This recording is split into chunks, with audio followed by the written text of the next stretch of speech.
రాష్ట్రంలో దెబ్బతిన్న శాంతి భద్రతలపై ఆందోళన వ్యక్తం చేశారు బీఆర్ఎస్ నాయకులు ఆర్ఎస్ ప్రవీణ్ కుమార్, గువ్వల బాలరాజు.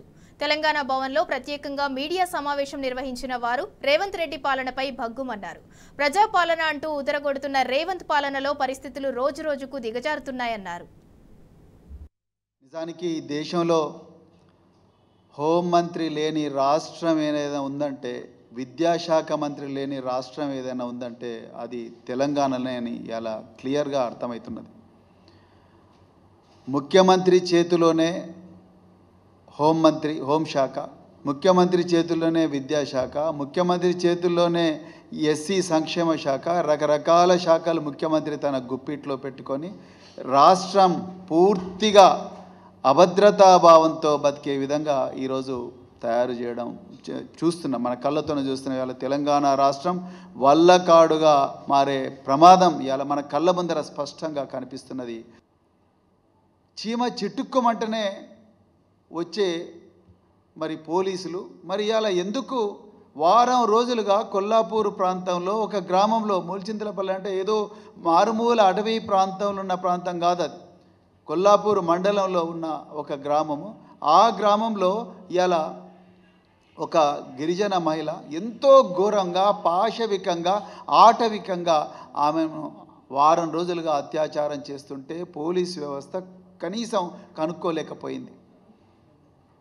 అదేవిధంగా నిన్న పోలీస్ స్టేషన్లోనే ఒక మహిళ గత సంవత్సరం ఆమె మీద కేసు బుక్ చేస్తే నిన్న ఆమెను విచారణకు పిలిపిస్తే ఆమె పోలీస్ స్టేషన్లోనే ఆత్మహత్య చేసుకొని చనిపోతే, ఆమె ఏ పరిస్థితుల్లో ఆత్మహత్య చేసుకొని చనిపోయిందని చూడడం కోసం కనీసం ఆధారాలు లేకుండా పోలీసులు మరి పోలీస్ స్టేషన్లో సీసీటీవీ కెమెరాలు కూడా పనిచేయని పరిస్థితి ఇలా కొల్లాపూర్కే చెల్లింది మిత్రులారా.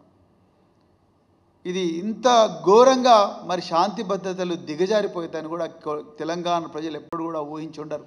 కానీ ఇలా కాంగ్రెస్ ప్రభుత్వంలో శాంతి భద్రతల పరిస్థితి ఘోరంగా ఉన్నది. మరి ఇలా రేవంత్ రెడ్డి గారి ఆదేశాలు ఏమున్నాయి?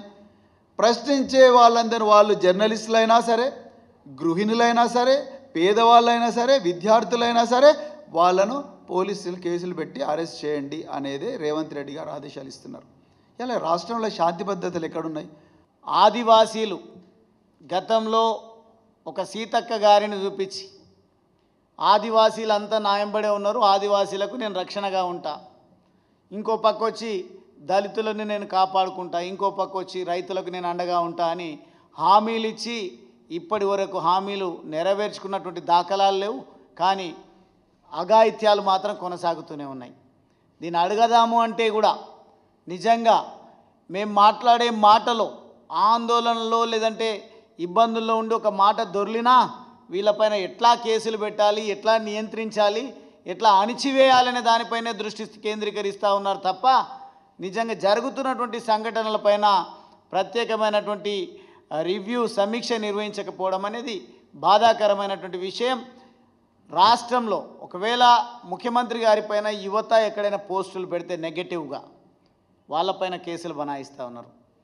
లేదు ఎవరైనా ప్రజాస్వామ్యబద్ధంగా స్వాతంత్ర హక్కు ఉంటుంది కాబట్టి మాట్లాడే ప్రయత్నం చేస్తే అణిచివేసే ప్రయత్నం చేస్తూ ఉన్నారు. కానీ ఈ దుర్ఘటనల పైన మాట్లాడకపోతే రేపు జరిగే పరిణామాలు చాలా తీవ్రంగా ఉంటాయి. ఒక బాధ్యత కలిగినటువంటి పార్టీగా, పౌరులుగా మేము ప్రశ్నిస్తూనే ఉంటాం. మీరు ఒకవేళ నిమ్మకు నీరెత్తినట్టుగా ఉంటామంటే అది మీ కర్మ. ఇది ప్రజాస్వామ్య దేశం.